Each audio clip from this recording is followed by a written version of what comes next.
And, so, hello everyone. I am Lydia, and I have to start the recorder, which I did not do. You started it? All right. Great. Take two. Hello, I am Lydia. Yes.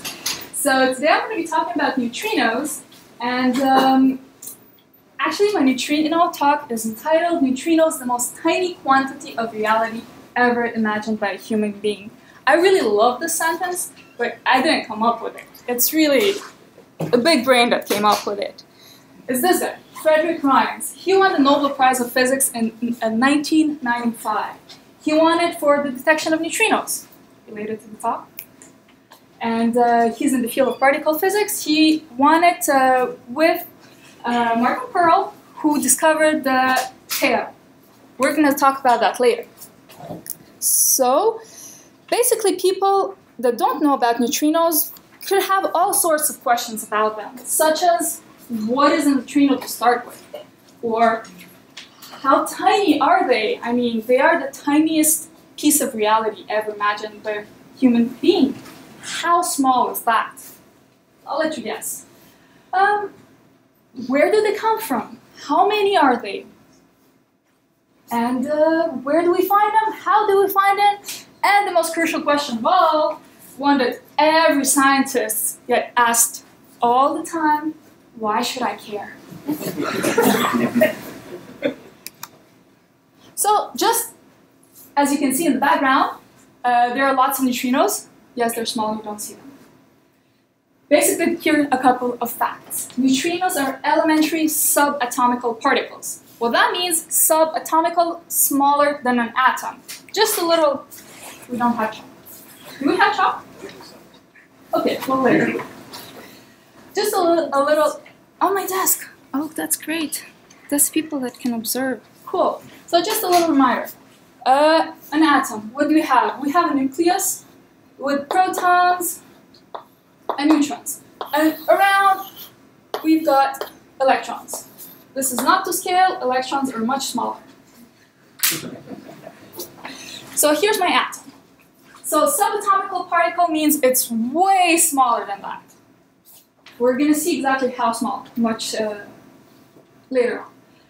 They're electrically neutral, which is why they're called neutrons. Neutral. They travel nearly at the speed of light, but not quite. You actually might have heard the news. I think it came up in 2009. In Italy, they discovered that neutrinos actually travel faster than light. This is not true. They tested it. It is not true. They are tiny, really, really tiny. And they barely interact with anything. I mean, they can go through a planet, a star, and not even notice. They don't interact. It's not like light that would bounce off of a wall. No, they would just go through.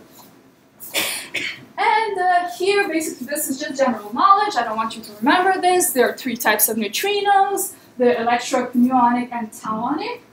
And they're in a family called leptons in the standard model. We're going to come back to that later on. So that's basically a couple of facts about what is a neutrino. Now let's go on to how tiny they are. I have this little website that's really cool. And I want to show you who here was there on the talk last month. Oh, great. So you've seen this. But actually, we're going to go in the other direction. Okay, just a second. We're going to make this bigger. English? Everybody agrees? Yeah? Yeah. Okay, cool. So, start. There's a little music. You remember this? So, what happened last month is we went back. We zoomed out to very, very big things. And the most interesting thing to see when you zoom out very far is the Minecraft world. Then you can go zooming out into galaxies and nebulas and then galaxies. But that's not where we're going to go, because after all, we are looking at the tiniest particle ever. So we're back to the human. That's that guy. Beach ball, zooming in. So chicken egg, an ant, a pixel. That's really nice to know. Thickness of a paper. Width of a silk fiber. At this size, this is everything that is smaller than the human eye can see. So anything below this is smaller than what you can see. This is the mist droplet. This is really nice because when there's mist, you actually don't see the droplets. And now going smaller, smaller, smaller. This is going to go on for a while. I think you figured it out, right? So you've got the helium atom. I'm just showing this because we're actually going to come back to this. Helium and hydrogen. So hydrogen has 1 proton, 1 electron. The helium has 2 protons, 2 neutrons, 2 electrons. Just keep that in mind. So this is an atom. Everything that is smaller than an atom is subatomical. It's not a surprise. Smaller than an atom, we have a nucleus. Okay, that's good. Neutrons, protons. And this is very interesting. Lengths shorter than this are not confirmed, to a certain extent. So we got quarks. We zoom in. And there's not much. And look at this one. This guy? That's the neutrino. And remember I said it's the smallest particle? Let's see what we have below. Nothing. Nothing. Nothing.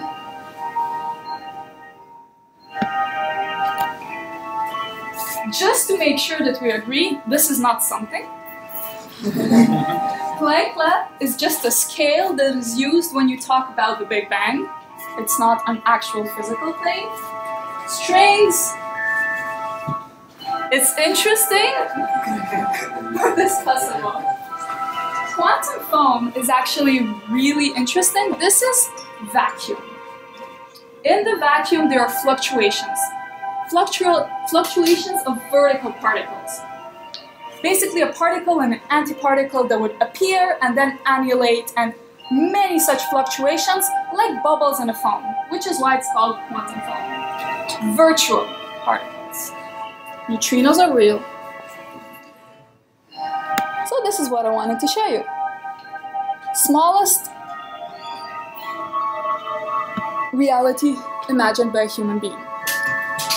And we can go back. Oh yeah, and just notice the scale. 10 to the minus 24 meters. This is exactly how small a neutrino is. Back to the diapositive. Alright, so how small exactly is a neutrino? Yeah, very small is a very good answer. Alright, so they're very small. We know a couple of facts about them. Where do they come from? That's a very good question. It's actually going to take a while to answer. And you're going to see it's really interesting. Many neutrinos come from the Big Bang. I know what you're laughing at. Many other neutrinos, well, from the Big Bang. Basically, everything came from the Big Bang. But the neutrinos also, some of them were created shortly after the Big Bang, as right after the matter and antimatter war, for those who know of such things. The sun also generates neutrinos. And the core of the sun, you have a nuclear reactor. Nuclear reactors generate neutrinos. The nuclear reactions in the core of the sun make neutrinos radiate in every direction. Something else that generates neutrinos is the Earth. All the heavy elements like uranium, potassium that we have in the ground, when it decays, it emits neutrinos. That's something we're going to talk about too. And bananas. Bananas are delicious. They're very healthy. They have potassium. Potassium that can decay and generate neutrinos, right?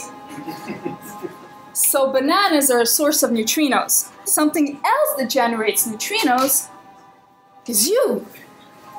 Because you have potassium in your brains. Basically, in your brains, when you're thinking, the electrical signal travels with potassium ions. So your brain can generate neutrinos. That's pretty interesting. But I also mean as a human species. As a human species, we have developed nuclear plants. Nuclear plants, nuclear reactions that generate neutrinos just as well. So this is why basically neutrinos are generated whenever you have a nuclear reaction. Whether it's fission or fusion, decay, this is all going to generate neutrinos. This is interesting, but I actually want to go into more details. Let's say inside of the sun. How are they actually generated? Let's go into the detail of it. So what's the sun made of? It's made of plasma. That's like gas and mainly hydrogen and helium. And in its core you have nuclear reactions. And one of the examples of the standard nuclear reactions that you have in the sun is helium that's being produced by hydrogen. Now, look at this again. You have one proton, no neutrons, in the hydrogen atom. In the helium, 2 protons, 2 neutrons. How does it add up? Let's take a look. So, in the details of it, it's not complicated. If it looks like it, it's not true. So you've got 2 protons. Those are the nuclei of a hydrogen atom. They collide, bang. What happens? You've got a proton and a neutron that come out of it. And then you've got an emission of a positron. That's a word maybe some of you don't know. This is like an electron, but with a positive charge. It's basically the inverse of an electron. We don't see them very often because they immediately collide with an electron and disappear. They annihilate, like matter, antimatter. They just disappear together. So this one comes out, and then it's going to disappear. And a neutrino. Okay, that's stage number 1. Stage number 2. This is stage number 2. This is stage number 2. So this positron is going to meet an electron. They're going to emit light. Only light. This is stage 2. Stage 3. This deuterium, this little atom here, is going to meet another proton. Because there's a lot of hydrogen in the sun, so it's probably going to meet another one soon. This is going to create a helium. This helium is then going to meet another helium. And notice this is helium-3. This is not a full, complete helium the way we like it. This is an ion, so this one is going to meet his brother, and it's going to make a full helium atom. This is how the helium is created inside the core of the sun. This is how the sun is making all of the energy. All of the light that you see that is coming from the sun are those photons. That's where they come from. That's cool. Now, I just want to come back to this. I mean, yes, okay, a proton and a proton collide and we get something that is called deuterium. Okay, I buy it. How does a proton become a neutron? I'm confused. I mean, a proton is positive, right? A neutron is neutral? How does it work? Want to zoom in? Let's zoom in. Before zooming in, just a little parenthesis. So remember, the neutrino is a lepton. It's his family name, his nickname, his last name. It's basically the little neutral brother of an electron. They're related, it's a family, they have a big family, but those 2 are the only ones that matter here. The other interesting part about this model is that they're quarks. Who here has heard about quarks? That's a lot. That's great. Basically, quarks is what the protons and neutrons are made of. So, let's check in. A neutron. It's made of a quark up and 2 quark down. 1 up and 2 down. A proton, 2 up, 1 down. There you go. The only difference is 1 quark. Everything else is the same. So here, the only quark that is different is the red one, right? So this one is down, this one is up. The blue and the green, they're the same. So all I would have to change to make a proton a neutron is this one quark. Everybody follows? It's good. How is that going to happen? So this is, here's a reminder. So is this. Here what you have to see is this is my proton with the down and the two ups. One of those ups is going to have an interaction and it's going to emit a positron. Remember the brother of the electron? The one that's positive.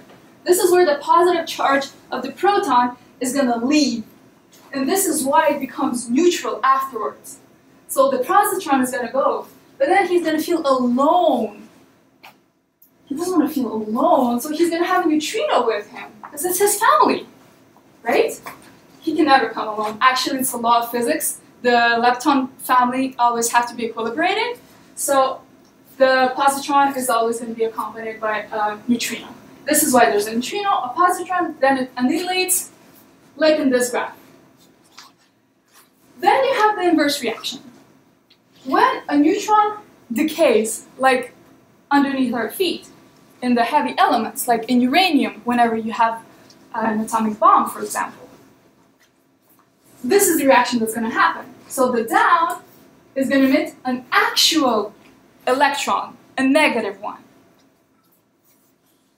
And it's going to become an up. You see? Neutral. Here we have positive, we take out the positive. Here we have neutral, we take out the negative, so you have a positive. Makes sense, right? The total adds up. Anybody has questions? No? Great. Cool. So this is what happens during decay, this is what happens during fusion. Alright? Just a little parenthesis. You have nuclear reactions, then you have neutrinos. Did anybody see Star Trek here? Yes? You're shy about it. Star Trek 9 Insurrection, Data the robot, they have a robot in there. He comes out of a lake with his little machine, basically looking at the terrain because something happened there, and he's like, well, there's an unusual neutron beam coming out of the lake. I wonder what it is. Now you know the answer. It's the nuclear core of the radioactor there. You'll totally get it when you see the movie. Now you just have to. So do we make neutrinos in the LHC? They can make neutrinos in accelerators. I don't know if they make it specifically in the LHC. Yes? Is this process called Quantum jumping? No, that's different. Quantum jumping is different. Quantum jumping, if you want, is basically when the particle can go through a wall. Like the electron can go through like 1 meter wall, like basically like teleportation, almost. So, little wrap up. What's a neutrino? Just give me like 1 or 2 things. Small. Neutral. Neutral. Cool, that works. How small? Smallest. Smallest, minus 24, 10 to the minus. You're good. I actually forgot the minus 24, so. They're fast. Yeah, they're fast. We don't know how heavy they are. We don't know how heavy they are. Actually, scientists for a very long time thought that they had no mass and they actually were going at the speed of light. But then they realized that they were a bit slower and they have a very, very light mass. So, how many are there? This question is very easy to answer. How many you think? Many. Many? I'll take it. Many, just think about it. The sun is converting 600 million tons of hydrogen gas into helium every second.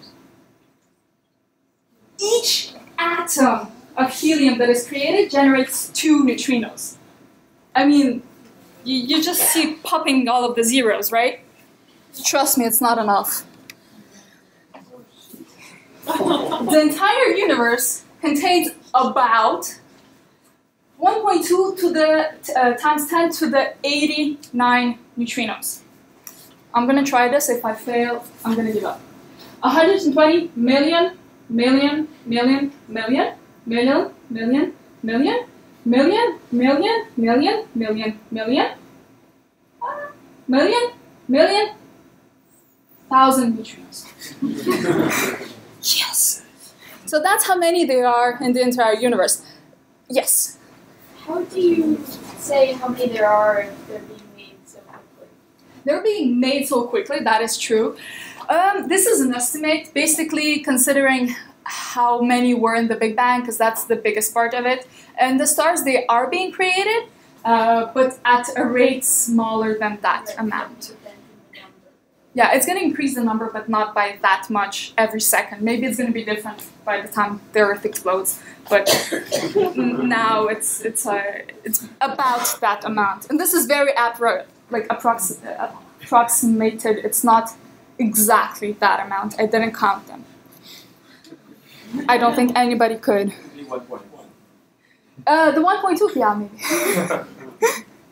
Okay, so where do we find them? Heavy elements? Hmm? Heavy elements? Where heavy elements are, yes. But I mean, like, physically, where? I mean, if there's that much of them, I think somebody here kind of got it. Everywhere! I mean, they are literally everywhere. I want everybody to put their tongue. Yay, thank you, I know my tongue is No, it's not true. But yeah, facts. 65 million neutrinos pass through your thumbnail, just through your thumbnail, every second. That's 65 million, and 65 million, and 65 million. You get the point. For somebody my size, standing face towards the sun, where's the sun? Where's east? Okay, I have both directions. I'm facing the sun. That would be 351 million neutrinos passing through me every second. If I were going to lie down with my feet towards the sun, this number would come down to 39 million neutrinos every second. They're here. But they don't even care that they're going through you. They don't even notice it. They can be coming and going through the whole Earth and not have noticed it. That's pretty interesting. So how do we find them if they don't interact with anything? I mean, they can go through a whole planet, not care about it. How do we detect them? I mean, we need them. We can't touch them, they're just going to go through our fingers. So how do we find them? In other words, how do we detect them? Well, neutrinos are tiny, barely interact with anything. Just to give you an idea, SNU, solar neutrino units, this is the units that scientists use to measure neutrinos when they compare the results from neutrino detector to another. And this is, I am not even going to try to say this, captures, so captured neutrino, per target atom per second. So for each target atom every second. This is basically the rate at which they react. It's small. Even if you have a lot, it's really hard to catch them. So, SNOLAB is actually Sudbury Neutrino Observatory. Very original, right? Sudbury is in Ontario. If anybody has been there, there's a mine. It's really cool. You can visit it sometimes. It's a neutrino detector the size of a ball of the size of 12 meters. In 1 second, using the exact same thumbnail analogy, there are 245,000 million neutrinos passing through every second. And per year, well, you can read that. I've said million enough times, I think. So in the SNOLAB detector, they only get a couple of neutrino interactions every day, not even everyday interactions. Just to give you an idea of how rare the interactions are. But now, just think about it. If you have something really, really tiny that doesn't interact with anything and you want to increase your chances of catching it, what can you tell about the size of the detector? You're good. Massive, huge, ginormous. big detectors. Big as another statement. Basically, here's a picture of the snow lab, 12 meters of diameter. It's a big ball, and what you have around it, like here, or those are photosensors. So they're going to detect all the photons that come out of the contents of whatever it is. So this is Kamiokande. This is in Japan. It's a huge cylinder, size of 41 meters per 39 meters in diameter. And this one is basically using all of the South Pole ice sheet as a detector. And inside they have the photo receptors that catch basically the reactions that are made by neutrinos. I want you to look at this. This is the snow lab experiment. The snow experiment was this huge ball. It was filled up with water. I want you to think of something that you have that is round, filled with water, and surrounded by photosensors. It's surrounding. Whispers, you're good. It's your eyes, exactly. Your eyes are neutrino detectors, whether you know it or not. Basically, if you close your eyes and at some point you just see this one little light, it might just be a neutrino. It's true, because the reaction it could have inside your eye is going to generate a photon, and you might see it. So this is pretty cool, and I see everybody closing their eyes, of course. But if you say they get just a couple of days, 12 meters, how many a day are you going to see in one eye? You sleep for a third of your life. It's true. But I mean, the amount of people that can close their eyes at the same time, all of humans, I'm not saying that all of you are going to see it, but if some of you see it, it's still pretty exciting. Yes? Did I hear you say that generates photons? I did. And we're going to come up to that in a couple of slides. But normally, the photon would make contact with the retina and you would register that. You would register the photon, that is exact. I'm coming up to it. You're telling us that registers A photon. because it's been generated by the neutrino. Yes. Okay. Good. This is a shame. Don't worry. It's not as boring as it looks. So, basically, I'm going to talk to you very briefly about neutrino detectors. There are 3 kinds, one of which I don't like, so there are 2 kinds. If you want to detect really high energy neutrinos, like solar neutrinos or supernova neutrinos, those are high energy because they're produced in the core of the sun. This is high energy for you. So if you want to detect those, you can detect them by Cherenkov radiation. This is really cool. And in order to use Cherenkov radiation, the tank, the detector that you see is going to be filled up with water or ice or heavy water. Heavy water is instead of the hydrogen, you have the deuterium. That's the one with the proton and the neutron. Okay, for those really high energy neutrinos, but still in the lower energies of those high energy neutrinos, basically up here, you have the radioactive decay technique.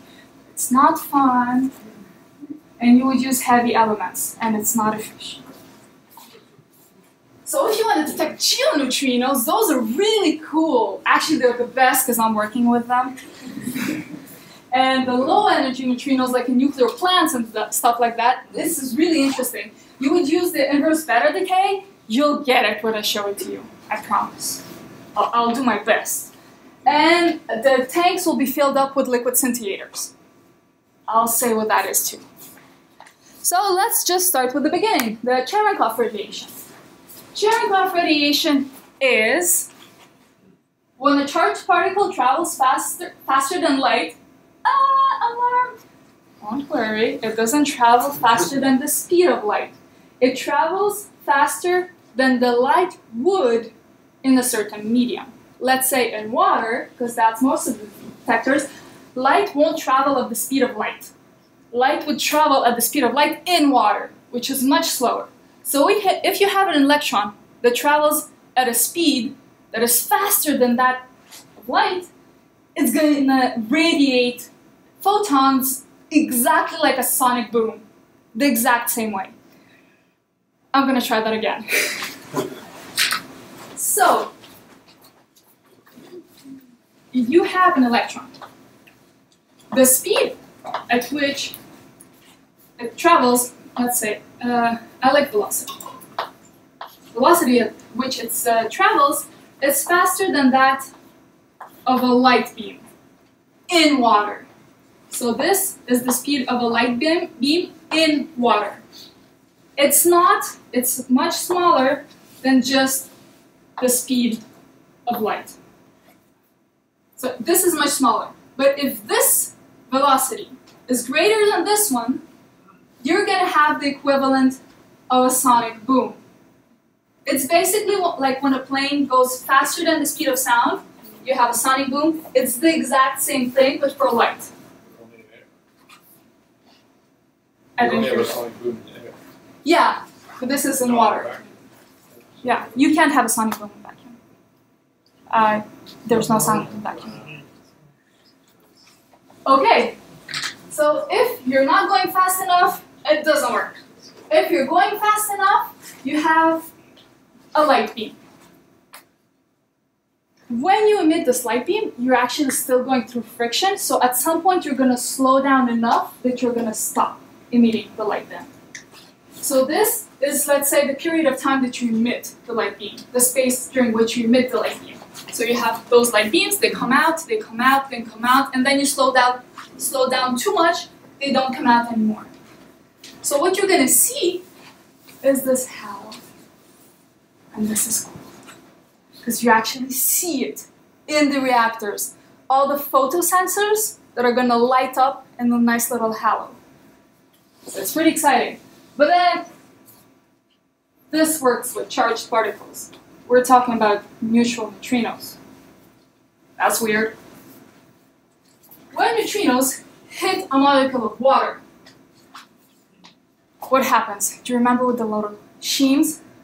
It's actually going to be the exact inverse of what we saw. Instead of emitting a neutrino, one is going to be absorbed and light will be emitted afterwards. Light and an electron, or a positron. Remember that? Let me draw that. So if we have a proton, that's a down, down, up, or up, up, down? Up, and down.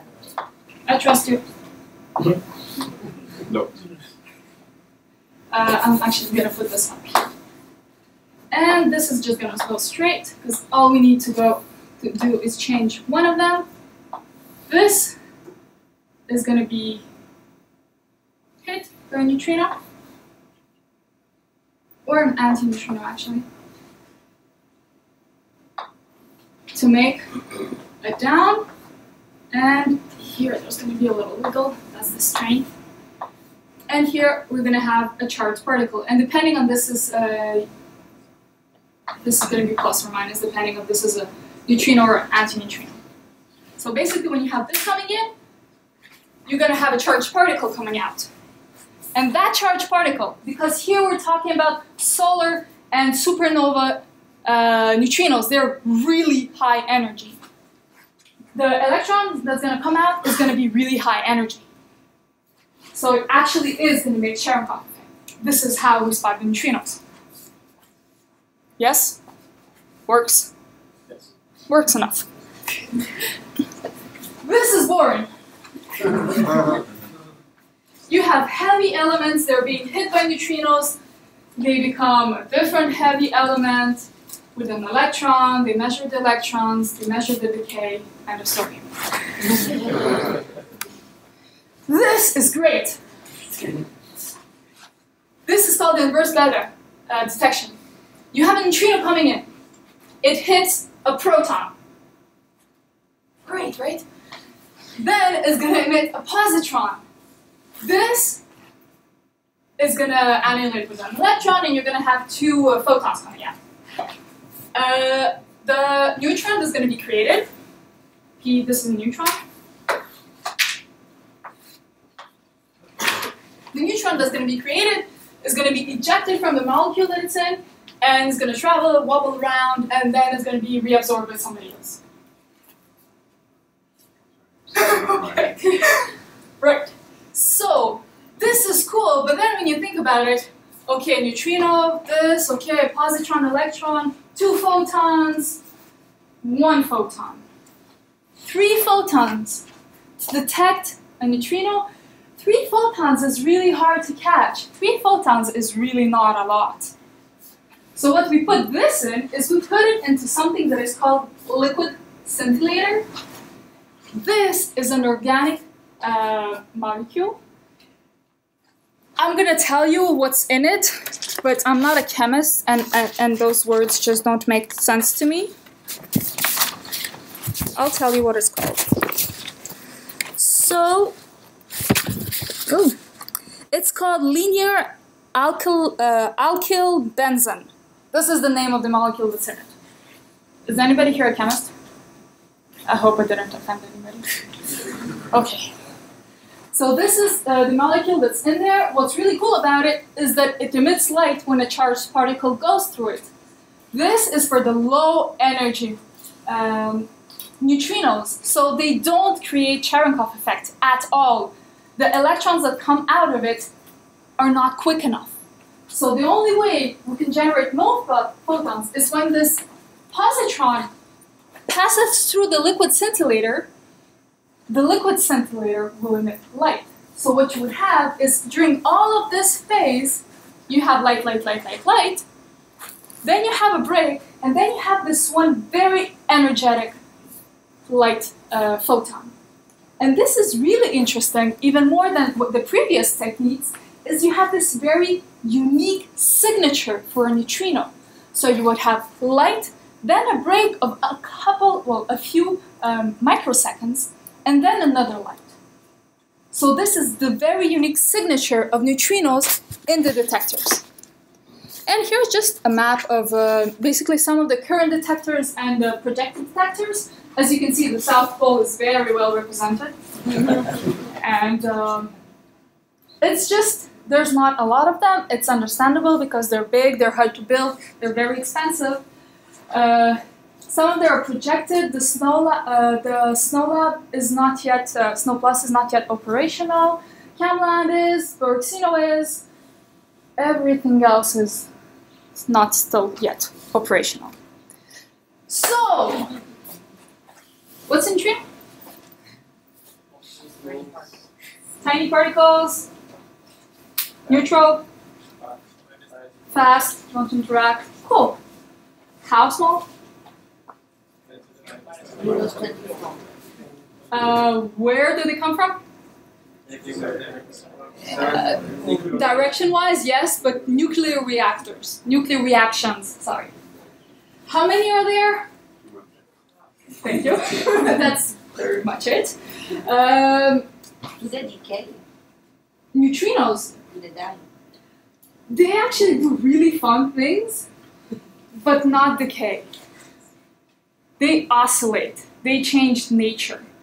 They're not always, like, they can be your brother, your sister, and your aunt at the same time. They're funky. But they don't decay, not that I know of. And where do we find them? Yes. How? I'm not going to ask you that. So, very important question. Oh, yes. When you say everywhere, do you imply that they are more or less equal density? They are not. Are there variations, for example, over the surface of the Earth? They are variations, not much over the surface of the Earth. Basically, they're more dense around the sources of neutrinos. Let's say around the star you're going to have more because it radiates radially. As you go far into interstellar vacuum, there's going to be less of them, but they're still going to be there because they're going to be beaming from the far galaxies, but the density is definitely going to be much less. We're assuming, because nobody's been out there or have they? That is true. Have they been out there? Sorry? Are there any neutrino detectors further away Not that have been sent out into space. Minus. Yeah. So, crucial question. Why, after all, should you care? Lots of reasons. Because they're great, of course. Also because they can be used in so many different fields, such as observe supernova.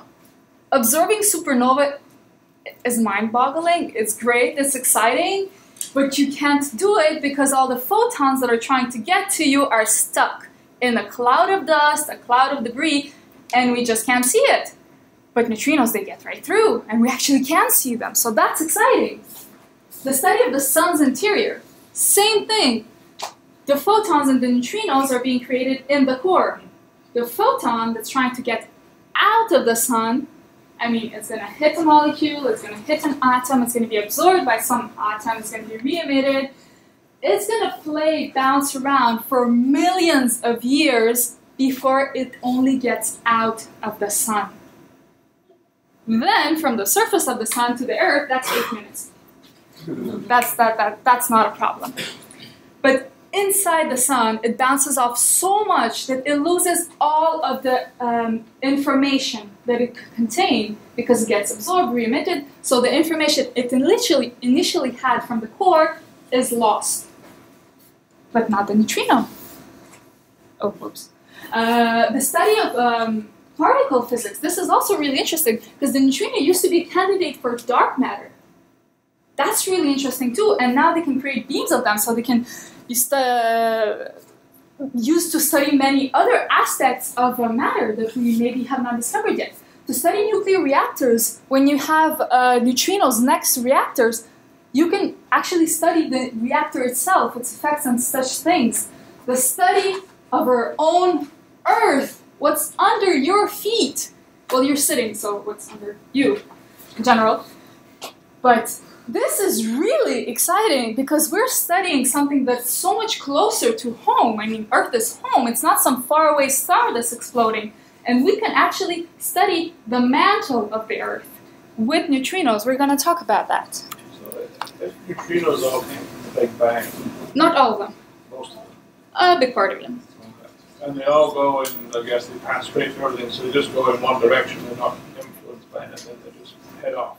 Yeah. So then there's a lack of them wherever the Big Bang started, because they started there millions of years ago. Wherever the Big Bang started is basically the key. Because wherever the Big Bang started is everywhere. But then there's no neutrinos there, so where there's a lack of neutrinos, that's where they started. The Big Bang, that's actually, we can come back to that later, because the Big Bang is actually space spreading. So you can't have, it's not started in a place, because place didn't exist before the Big Bang. That's a bit a funky way of saying things. Neutrinos are evenly distributed, it doesn't make sense that they're traveling in one direction. They all started roughly the same, so it's not. Yes, but the space expands faster than light. So, it doesn't... Okay. Yeah, but space doesn't travel. Yes? How could you use them to study, say, the interior of a supernova? Because if there's so few of them, how can you extract information from them? This is this slide. So you're right on time. So this is actually really interesting. So just as a general introduction, supernova, like I said, it's the end stage, well, the pre-end stage of a star. It's when a star dies, it's exploding, it's this huge, magnificent explosion. You have all sorts of dust, ionized gases, debris, everything to stop light from coming to you. But neutrinos that are created there, actually just a nice interesting fact, a star, while it's living, it emits mainly light and not too many neutrinos. 99% of energy produced is light and 1% neutrinos. But during a supernova, it's all the way around. All of the energy that comes out, actually if you see some of the TV shows about astronomy, they call it the neutrino tax. No? Okay. Well, the neutrino tax is basically, you emit neutrinos when you decay, you emit neutrinos when you fuse, you emit neutrinos in all the reactions that happen. So all the reactions that happen take energy out of the star. This is why it basically collapses and explodes. So, for a supernova, almost all of the energy is going out with neutrinos. So if a supernova happens in our galaxy, in other words, not too far, we should actually see an impulse of neutrinos. And this is basically exactly what happened with supernova 1987A. It's a funky name, it's just happened in 1997 and it was the first one, so that's why it's A. And SN is for supernova. And the S is not there.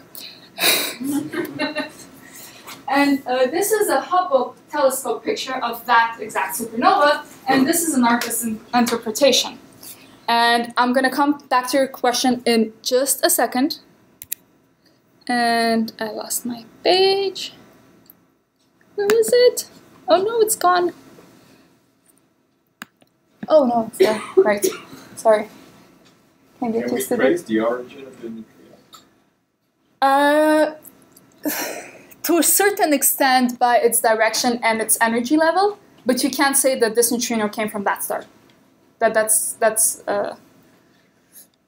It's much harder. So this is a zoom in onto that supernova.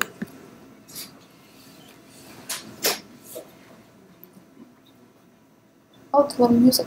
Oops.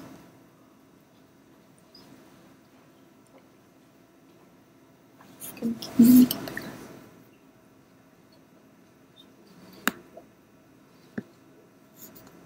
You can start seeing it.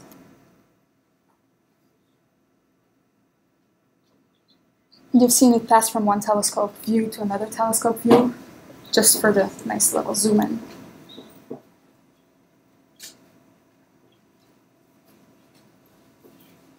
And you can see the gas that's ionated and very high energy material is passing through it. This is an artist's view. It's not, we don't have a machine that goes around it.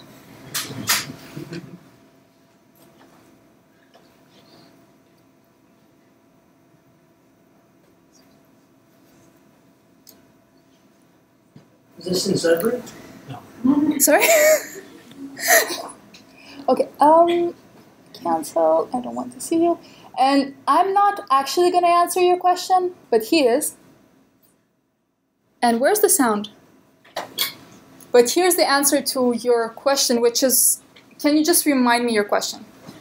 How can you extract information from the trees in order to detect what it's going to be? Exactly.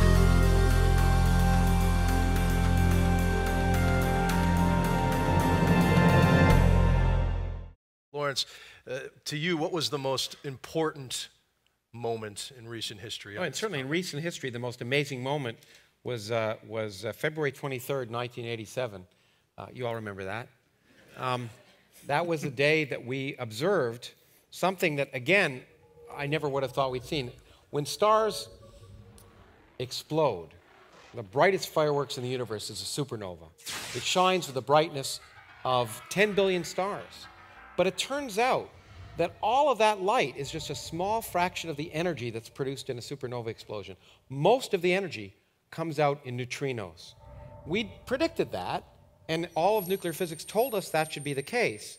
And in fact, I even did calculations based on it, but I don't think any of us ever thought we'd see it. But in that day, in fact, and some of us have predicted how many you might see in a detector of the type that we're discussing here. You predict if a star exploded on the end of the galaxy, 10 or 20 neutrino events. February 23rd, supernova was seen, and then the neutrino experiments looked at their data and discovered 20 neutrinos, which were 19 neutrinos, which was essentially almost exactly the number that the simplest models predicted. Does that answer your question? Basically, there was a neutrino burst in the data, and in the moment of the supernova explosion, there were 20 neutrino detections. Instead of a couple a day, there were 20 in that one moment. That's basically how you associate it with a supernova. Yes? Yes, you told us that neutrinos have a mass. Small one. Very small one. What? Yeah, tons of neutrinos. Yes. Small mass, tiny number of neutrinos. Which have huge amount of mass, total mass. Compared to the universe, is it it's very small. It's still very small. Yeah, no, it's not, yes. So Sorry, it's just that most neutrinos don't react, but some do. So what's the catalyst that causes them to react? It's not a catalyst. It's just that if they're on a path to hit an atom, a nuclei or electron, they're going to react. But the chances of them reacting, because they are so small and this is so small, it's just very, very, very small. I'm just going to take all of the rest of the questions at the end because, well, it's about time to end. And so this is for the supernova.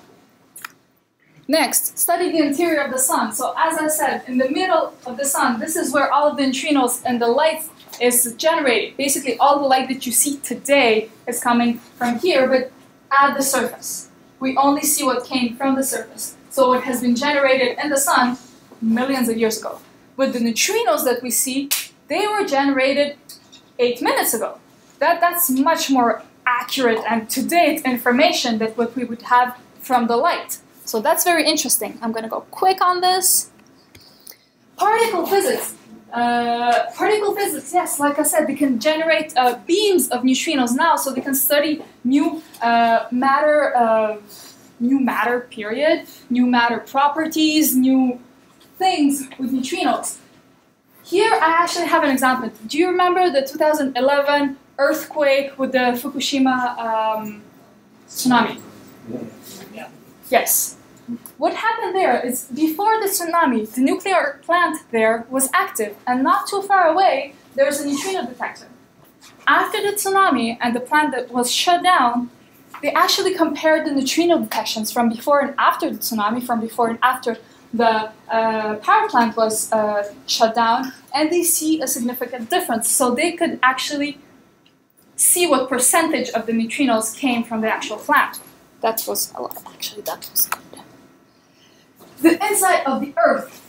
On the surface of the Earth, near the surface, you have the Earth's crust. This is where most of the radioactive material is. The reason for that is it doesn't mix well with the crystals that are in the mantle. But in the mantle, you have convection movements. Those movements, they're theoretically understood, but there are still radioactive elements in there. Those radioactive elements, when they decay, they don't only bring neutrinos, they also bring in heat. That involves, convection, you all know it's like boiling water, right? This is convection, the bubbles in the water that is boiling. But in the mantle, if the heat is not coming only from underneath, if the heat is coming from within, the convection model doesn't work the same way. But we don't know how much heat the mantle is producing, because we can't just drill down to the mantle. It's too far for our actual technology.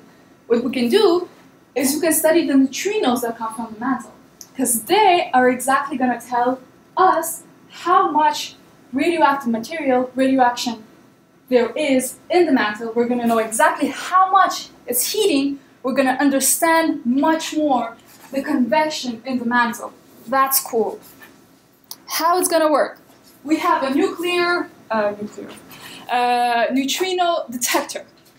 It's going to measure a lot of neutrinos, geoneutrinos. So it's going to be one of the beta decay detectors.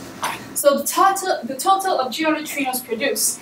We'll subtract the crustal geoneutrinos, because those we can actually know. You can drill in the crust.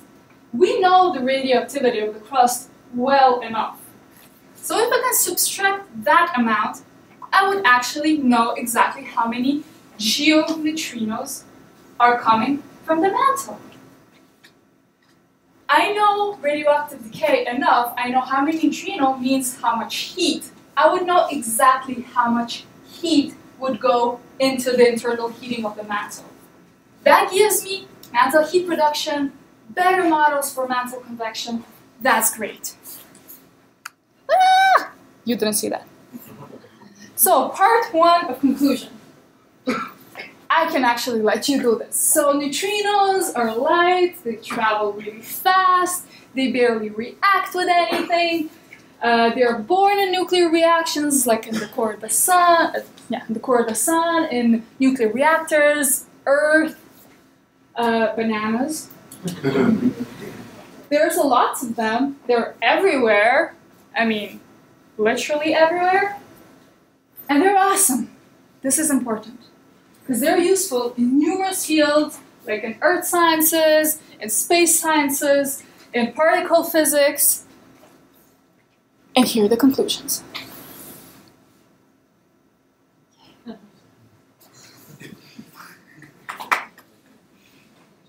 So time for questions? Yes, you were first. You talked about high energy and low energy. Yes. Neutrinos? Yes. So high energy neutrinos in the sun, basically, neutrinos are created in radioactive fusion. Those produce very high energy level neutrinos. So the neutrino is just going to have a very high energy to it. I don't know what that means. I can make an analogy with the photon. You know, the light beams, some of them are higher energy, some of them are lower energy. Basically, like you would have the radio wave and then you would have the gamma ray. That's all photons, but one of them has very low energy and the other one has very high energy. It's very similar with the neutrino. So it's internal energy, basically. I'll just go one. Okay, yeah, go ahead. If we know what? The what? The rest mass of neutrino. We know it to a certain degree of uncertainty. And actually each flavor in neutrino, that's what I showed in the first, like the electronic, neonic, and photonic, they all have a different mass. And it's still a bit debated. But if you ask the exact number, I don't know. Small. If you want, you can come and ask me later. I'll double check it, and I'll go there. Yeah, go ahead. So, I've read that neutrinos are not non-baryonic. So what exactly does that mean? What does that entail for other possible non-baryonic? Baryonic, from what I remember, are baryons. That is 3 quarks. 3 quarks is proton and neutron. So that's matter that we're used to. That's like you and me. That's atoms. That's baryonic matter. With electrons and photons, that wouldn't count as baryonic matter either. Exactly. So when we're talking about the composition of like different kind of like baryonic matter, dark matter, and dark energy in the universe, those electrons and photons and everything, they don't count in that little slice. Oh, well, baryonic, I mean, the electrons are much lighter than protons and neutrons, so and the percentage of baryonic matter is mainly the proton and the neutron mass. So it's comparison of masses. So it's mainly protons and neutrons. That's what they mean, right? So it's they're counting for the mass of it. And how come the neutrino is able to like shoot out of the sun so easily, and the photon is just like stuck there? The photon interacts through electromagnetic force. So whenever it sees an electron, it kind of, just like gravity and the satellite, it will be accelerated by it. It would make a twist around it. Or even a proton, it would make a twist around it. It could be absorbed by a molecule. Neutrinos, they only interact via weak nuclear force. So they don't interact with positive charges, negative charges, with anything of such type. So, and the weak force, what's special about it, its range of action is small, very small. So you would have, the neutrino would have to be like here to interact with it. Okay, and that's why it doesn't interact. So low. Exactly. Yes? If you go in your standard model. Yeah. You can ask the questions in French too, by the way. That's okay. If you go in your standard model, you have 3 families of yes. if I'm not mistaken. Okay. And there's a distinction between these and I'm not sure that I understand the distinction, but in this standard there is one family that is more important than the other one, and that family that is more important the characteristic that will say, okay, this comes from the supernova or something like that. Okay, so the difference, if one family is more important than the others, this one is, to a certain extent, because this one is what we find more commonly. The other ones, they're higher energy, so they're like the next generation. That's how they call it. This is first generation, second, and third. The three generations of matter, basically. That's what it says. So this is first, second, and third. This is heavier than this one. This is heavier than this one. That's the main difference. The rest of the question was, we find this more often. In the sun emits electric neutrinos. And I have to be very careful. I see someone laughing here. I have to be very careful when I say this, because by the time those electric neutrinos that came from the sun get to the Earth, they're not all electric anymore. They changed. If they change like that, if it's coming from a supernova where it's more energetic, I guess the change is less than... It's not less. It's actually, they oscillate from electronic to neonic to tonic. It's not less. It's actually only a matter of the distance they travel. Would be distant in which the one coming from the sun and the one coming from a supernova? Not necessarily. We won't distinguish in between them unless it's a very directional distinguish the differentiation. So unless it's very directional, so the sun would be here and the supernova there, and if your detector actually detects directionality, which is not the case for every detector. There are questions here? No questions here? Yeah, go ahead. I was wondering, how do you know what if a neutrino is coming from the natural? That's a very good question, and the answer is most of the time we can't distinguish in between. What we would do in the slide I said is we take the total of neutrinos, we take all of them, and we subtract how many of them we know come from the core. So the rest would be necessarily coming from the mantle, because that's where the low energy neutrinos are coming from. So we can, less a bit directionality, but that again, if that's a bit tricky. Yeah, sure, go ahead. Actually, for a perfect already How do they detect direction? Well, for example, for the Cherenkov radiation, Cherenkov, was that before or after? That was after. Basically, Cherenkov radiation, it will be the place where that halo is, but that's, again, very tricky, because if you know it's coming from there, you would have that halo. If it's coming from there, you would have the same halo, but you know that it's not coming from there. That's how we detect directionality. Was that the question? Okay. Yeah. When you spoke about mass, how do you calculate or how do you weight mass so you I don't know that. I don't remember how do they weigh neutrinos? They don't weigh the individual neutrino. Yeah, how do you measure the mass? It's obviously in indirect ways, but they don't put it on a scale, of course. But I must say I don't remember. Yeah, has there ever been an image or like a mapping Of a single neutrino? No, but the bigger picture, let's say of a supernova, but with neutrinos. Oh. It's hard to do with 20 neutrino detections, especially when you can't have directionality. Right, so we don't... No. Yes? With the neutrino detectors on the Earth, they're not to measure. Not to measure. Can we do triangulation to figure out where the supernova comes?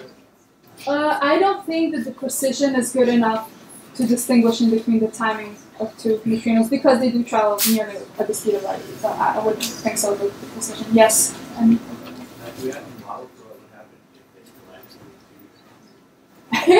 I don't know. I don't know. Okay. Can you repeat the question? Whether we know what would happen if two neutrinos collided. I can tell you one thing: if it's a neutrino and an antineutrino, they would annihilate.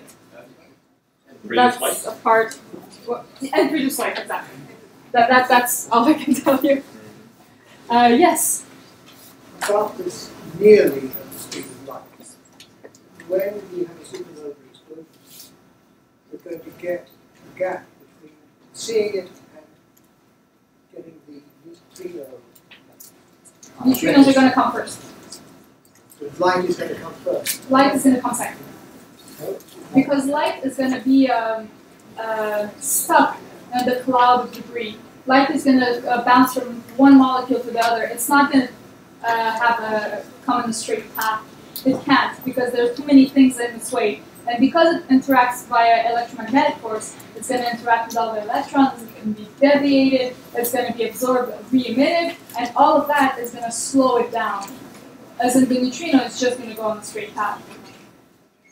But the light will be bouncing around. I find this very, very puzzling. Because I don't see how the light is going to get to the pole. It's going to bounce around for a certain time until it finds a way out. In all directions. So are the neutrinos emitted in all directions? They're emitted in all directions, and like the direction that we're in, some of it is going to get to us.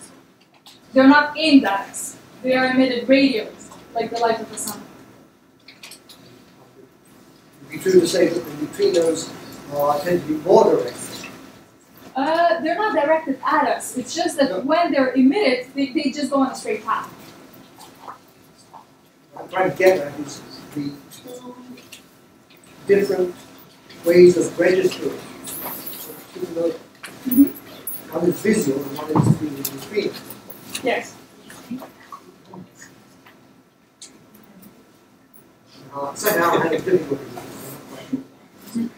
this. Well, basically, the light is the light and the neutrino, suppose they're emitted at the same time. The neutrino goes straight. It's going to hit the Earth. The light is going to be bounced around. Maybe it's a light that was a photon that was emitted in some other direction. It got bounced around, and then it's going to be redirected towards the Earth. But the time it takes to bounce around, the neutrino will already have taken a large advance. That leaves because I don't know what problem. Okay. I'm going to look at the other side. Yes, question. Yes. If both a photon and a neutrino are in a vacuum, which one will travel faster? Photon. No. It has a mass. It does have a mass. If it's not in a vacuum, though, the photon might be deviated. Yes? You said that photons interact with an electromagnetic force. Yes. What do neutrinos do? What weak force. It's weak nuclear force because there are forces. The gravitational force, the electromagnetic force, the strong nuclear force, and the weak nuclear force. The weak nuclear force is weaker than the strong and the electromagnetic. Does that answer your question? What differentiates them past their meanings? Like weak and strong? They don't act the same way. Like you have gravity. Right. Gravity, you know, it attracts you to the ground. Electromagnetism. That's magnetics. That's electricity. It's different. Yeah. Well, it's as different when you go to nuclear forces, the force and the weak one. They're just different. They act on different levels. They act on different scales. They don't interact the same way. But it's the same. Like gravity is different from electromagnetic. The same way. The same way that the weak force and the strong force are different. Yes. So, despite them being similar, yes, they have no relation. Yes. Okay. Yes. In your picture of the accelerator, it says now they allow to do a beam of neutrino. Yes. But they have the difficulty to capture the neutrino, but they Well, generating them is much easier.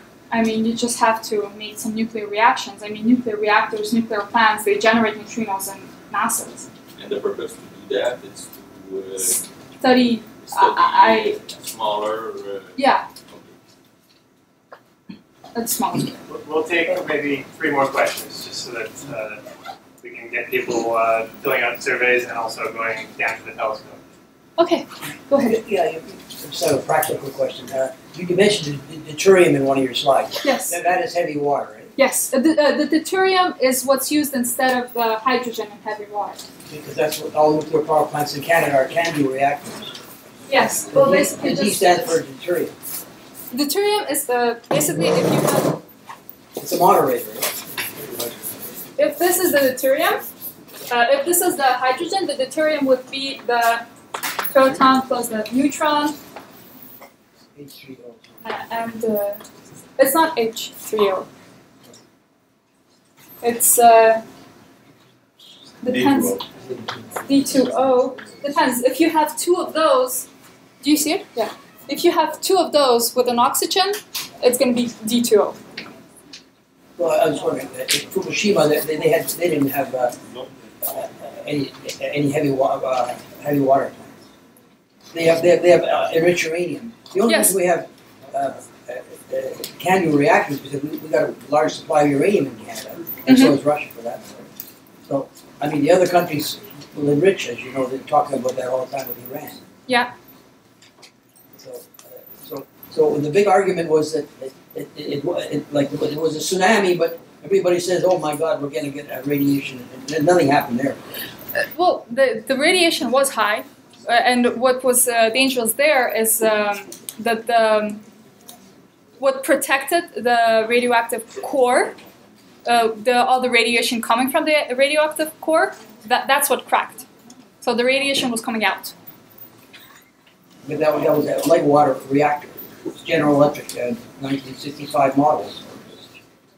There was no any moderator in it.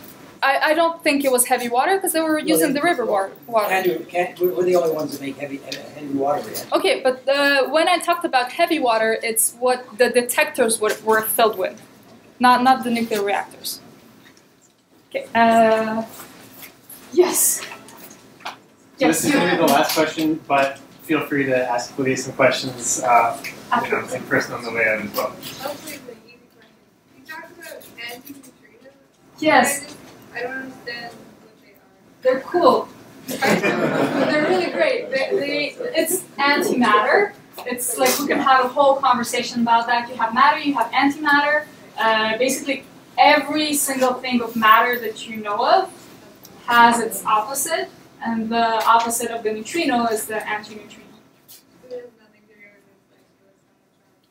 Well, the antimatter of something usually has the opposite charge.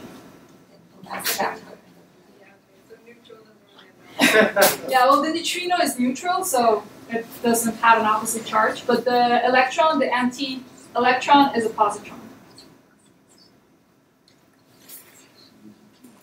Okay, thank you again.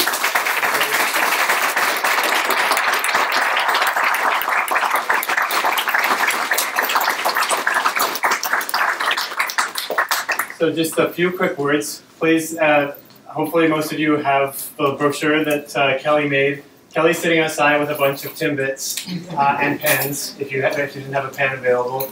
If you could even fill out the survey very quickly, it would be very helpful to us. Join us next month when Kelly will be talking about Pluto, which everyone is, will hopefully not be tired of by then. We can see Saturn through the telescope down the hill, which is pretty much the coolest thing to look at. So if you go outside the door here, we'll try to lead you there, but if you can't find us for some reason, out the door, down the hill, you'll find us at the bottom of the hill with the telescope. It's pointed at Saturn, and it looks great. So thank you, and there's a guest book over here. Please sign the guest book if you would like.